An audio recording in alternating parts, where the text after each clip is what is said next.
Yang saya lihat apa dia? Denny menang for all. Dia kenakan Denny. Denny ada kuasa, dia kenakan Denny. So bagi saya tak nak sebut nama secara spesifik, tetapi sekurang-kurangnya rakyat dah ada peluang menilai.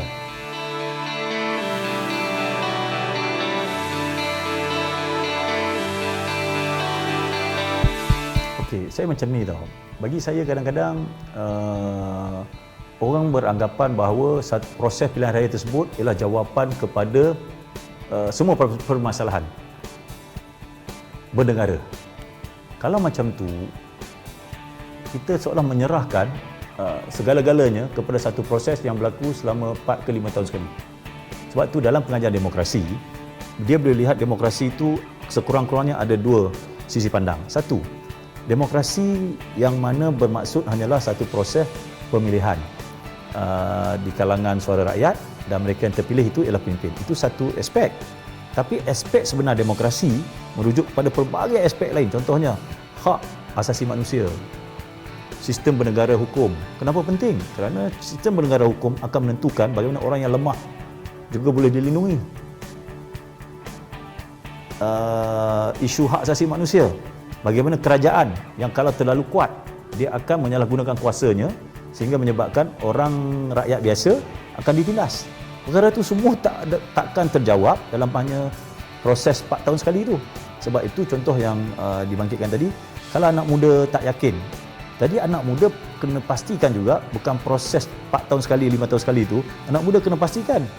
Contohnya, sistem yang mereka ada sekarang ni, adakah sistem itu mampu mengawal kerisauan mereka tadi itu? Contoh, kenapa syariah termuh berlaku?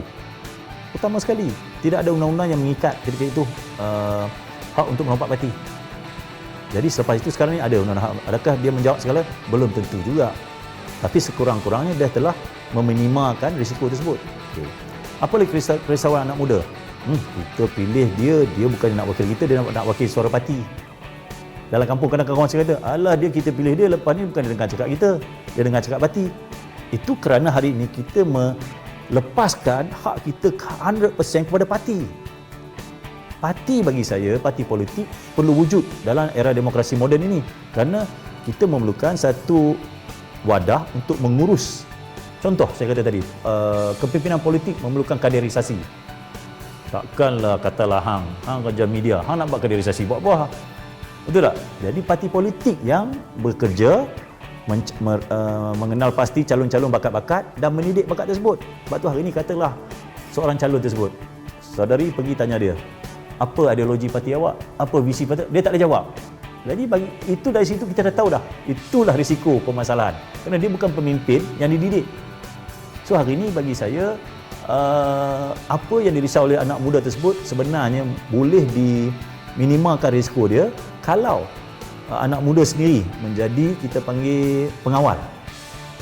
Maksudnya pengawal, contohnya parti politik, hari ini kamu nak di parti politik, bentangkan kat kami perbelanjaan kamu di mana, mana sumber kewangan kamu, macam mana kamu memilih calon-calon ni, adakah calon-calon yang kamu tawarkan ini bakal mewakili aspirasi kami. Kita tak tanya soalan-soalan tersebut, kita hanya menyerahkan parti politik beri calon mana pun, inilah pilihan kita. Lepas itu pula ada anak muda yang mengatakan kita buat suara ketiga, gelombang ketiga. Saya tahu secara pengalaman saya 25 tahun, politik ini sekurang-kurangnya 3. Money, machinery, media. Mungkin kewangan saya kata anak muda belum. Ialah baru grad. Adakah benda ni benda yang salah? Tak salah kalau kewangan tersebut untuk bantu jentera, untuk apa? Membantu dalam kempen. Yalah hari ni kan orang kata apa, semua benda kena bayar kan. Okey.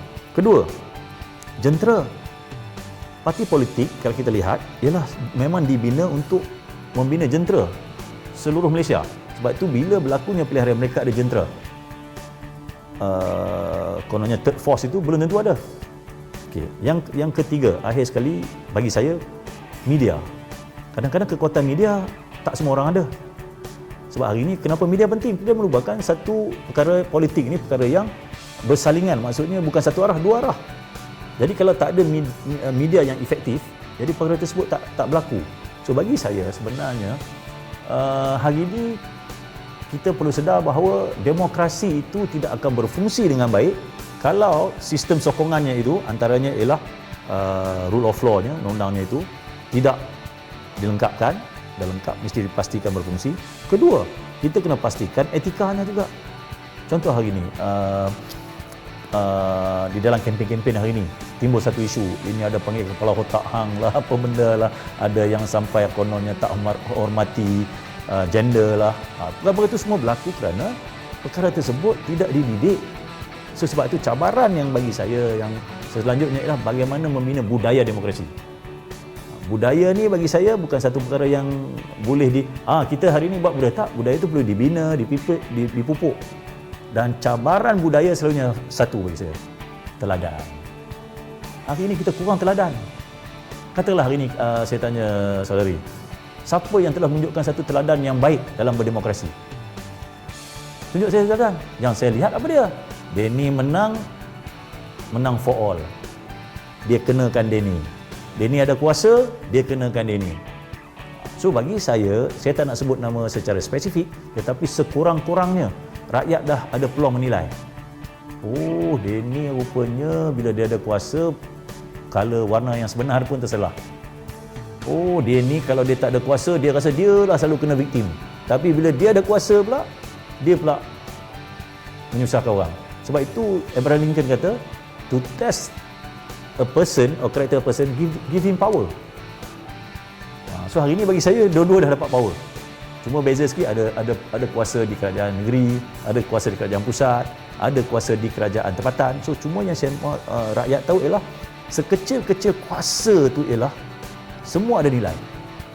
Sebab itu tolong jaga kuasa kita memilih tu. Kita punya kuasa undi tu penting.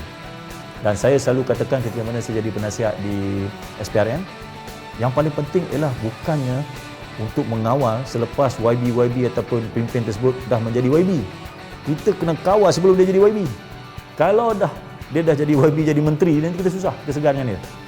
Jadi kita kena pastikan sebelum dia terpilih menjadi YB, dia ialah calon yang betul. Jadi kita kena kritikal sumber wang dia macam mana, cara kempen dia macam mana, kualiti pendidikan dia macam mana, akhlak dia macam mana. Sebab sebelum dia dipilih, kita ada kuasa.